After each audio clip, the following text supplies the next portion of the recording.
People don't necessarily make fashion decisions based on sustainability impacts or just preparing for the weather. People make decisions around price, access, and perhaps most importantly, trend factors and cultural context. And we know that this increasing consumption is hurting people and planet. And a lot of the conversation today has really been inspiring thoughts around the how.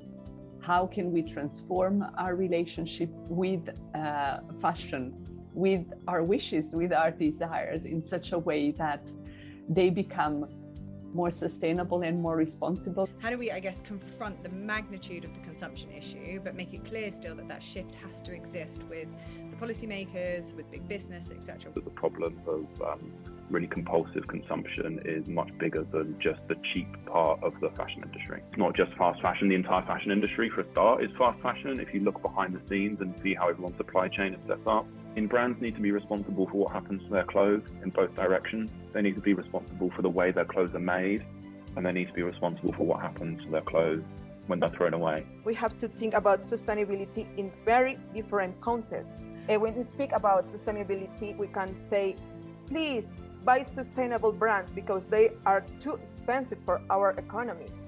So we have to be realistic when we speak about sustainability and fast fashion in many regions and countries to work. So we have to apply many different models to be sustainable. Indeed, today's title, Shifting the Narrative, which is also incorporated a lot in the playbook that's coming out next year, is this need to paint a picture or a vision of what that new positive future could look like.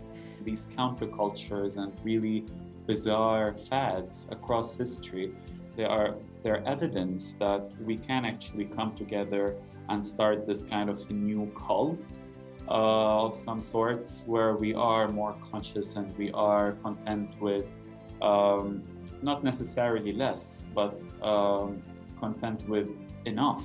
We are battling entrenched interests and, the petro-patriarchy at all levels.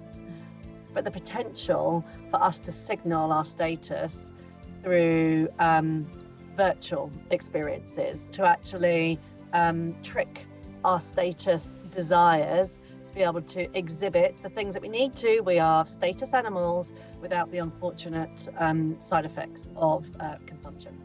What one action would you point to right now as providing real possibility to drive change in this space? Ask yourself what you really want from your clothes. Accept new desires. Be realistic and adapt to the context.